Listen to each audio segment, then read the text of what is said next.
বিসমিল্লাহির রহমানির রহিম। Hello my lovely viewers, আসসালামু আলাইকুম। এখন হচ্ছে শীতের সিজন, তাই এখন পিঠা বানানোর ধুম পড়েছে সবার বাসায় বাসায়। তো আজকে আমি বানাচ্ছি ফুলঝুরি পিঠা। অনেকগুলো বানাতে হবে, তাই একটা অনুষ্ঠানের জন্য আমি নিয়ে যাব ওখানে। তো এখানে প্রথমে ময়দা দিয়ে দিচ্ছি, এখানে 4 কাপ দিব। এটা মানে অনেকগুলো একসাথে বানাতে হবে, 2 কালারের বানাবো, সেজন্য একসাথে গুলিয়ে নিতেছি আমি এখানে। তো 4 কাপ প্রথমে এখানে দেখতে পেলেন 3 কাপ দিলাম, এখন দিচ্ছি 4 কাপ। দেওয়ার পর এখন দিয়ে দিচ্ছি চালের গুঁড়ো। এটা পরিমাপ মতো আপনারা দিবেন। এখানে 2 দিলাম,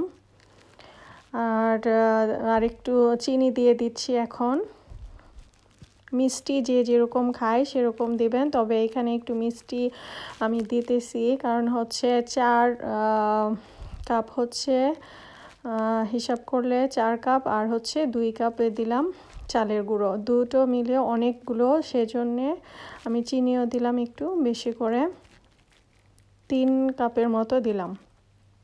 তো এখানে এখন আমি ডিম নিয়ে নিয়েছি, তো 4টা ডিম ভেঙে দিব। সব কিছু আমি প্রথমে মানে এখানে দিয়ে নিচ্ছি, তারপর গুলিয়ে নিব, কারণ সব কিছু যদি ইনগ্রিডিয়েন্টস একসাথে মানে দেওয়া হয় তাহলে ভালো হয়, না হলে মনে থাকে না, সত্য কথা যেটা।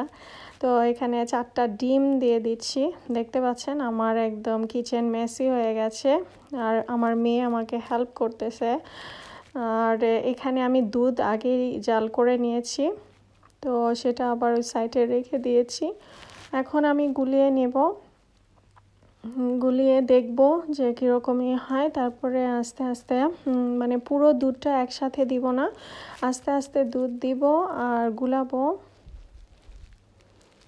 যে দেখতে পাচ্ছেন, এটা আসলে চোখের আন্দাজে, কিন্তু এই পিঠাটা সবাই বানাতে পারে না। অনেকে মনে করে এটা ইজি পিঠা, বাট এটা সাজ আছে আমার কাছে, বাংলাদেশ থেকে আমি নিয়ে এসেছি, কিন্তু গোলানোর উপরে অনেক কিছু নির্ভর করে।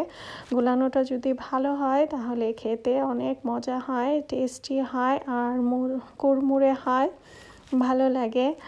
আর এই পিঠাটা অনেকে সাজ থেকে মানে সাজের মাঝে লেগে থাকে, সাজ থেকে যে তেলে মানে পড়বে সেরকম অনেকেরই মানে হয় না।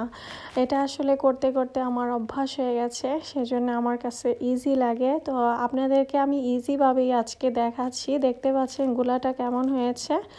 এখন আরেকটু পানি দিয়ে নিচ্ছি, দুধ দিয়ে আমি পুরাটা করি, তো বেশি হয়ে গেছে। এখন আমার দুধটা প্রায় শেষ হয়ে গেছে, তো দেখতে পেলেন কতটা এখানে মানে একসাথে গুলাচ্ছি, সেজন্যেই আমার বেশি মানে দুধও লেগেছে। তো এখন আমি এটা গরম করে নিয়েছিলাম, এই যে এখন চুবাবো আর তেলের মাঝে দিব, তেলের মাঝে দিলেই তারপরে ছেড়ে দিবে। আর এটা টেকনিকটা আপনাদেরকে আমি বলে দেই, প্রথমেই আপনারা লোহাটা গরম করে নেবেন সাজটা, তারপরে ওখানে গুলাতে দিবেন, ব্যাটারটাতে দিবেন, দেওয়ার পরে এখানে ছাড়বেন। আর সাথে যদি পারেন আরেকটা জিনিস করবেন, পাশে তেলটা আরেকটা কড়াই গরম করে ওইখানে আরেকটা মানে এরকম সাজ ব্যবহার করতে পারেন। আমি 2টা সাজ ব্যবহার করেছি, পাশে আরেকটা তোল দিয়ে আমি রেখে দিয়েছি যাতে লোহাটা গরম থাকে। এই পিঠার মূল এটাই হচ্ছে, লোহাটা গরম থাকতে হবে, না হলে আপনার পিঠাটা ছাড়বে না। এটাই হচ্ছে মূল আমি এই যে আরেকটা ডিজাইনের এখানে দিতেছি সাজটা, দেখতে পারেন আপনারা ভালো করে বুঝলেই এইটা কিন্তু আসলে বানানো ইজি। লোহাটা জাস্ট গরম রাখবেন, এই যে আমি এখান থেকে নিয়েও দেখাচ্ছি আপনাদেরকে, তাহলে আপনারা বুঝতে পারবেন বিষয়টা। দেখতে পারলেন আমি 2 জায়গা থেকে নিয়ে এসে 2টা সাজ দিয়ে বানিয়েছি, তো 2টা ডিজাইন 2 রকম হয়েছে। এগুলো বাংলাদেশ থেকে সাজ আমার কেনা, তো ওখান থেকে আনার পরে আমি এই যে পিঠা, সবাই আমাকে বলে এই পিঠাটা বানানোর জন্য, বানাতে বানাতে একদম আমি ইজি হয়ে গেছে। তো যারা নতুন আছেন এই রেসিপিটা দেখেও বানাতে পারবেন। তো অনেকের প্রথমে অনেক ডিস্টার্ব হয়, মানে পিঠাটা ছাড়তে চায় না, অনেকে লোহাটা গরম না করেই ওখানে দিয়ে দেন, তাহলে কিন্তু হবে না। আবার তেলটা একটু ঝরিয়ে নিয়ে তারপরে ব্যাটারের মাঝে দিতে হবে, তারপরে এখানে আবার ছাড়বেন, মানে আমি যেভাবে দিয়েছি ঠিক তেমনভাবেই দিবেন। তাহলে আর কোনো ডিস্টার্ব হবে না।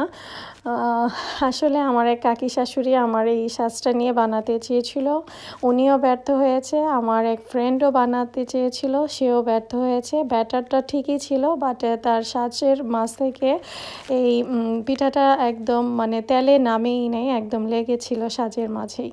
তো এই হচ্ছে কাহিনী। তো এই পিঠাটা যেমন দেখতে সহজ, খেতেও মজা, বানাতেও সহজ। আমি এতগুলো বানিয়েছি, 100 এখানে পিঠা 100-এর মতো, কিন্তু একটা কালো বোলের মাঝে রেখেছি, অনেক বড় একটা বোল, সেজন্য বোঝা যাচ্ছে না। আমি একটার উপর একটা সাজিয়ে রেখে দিয়েছি।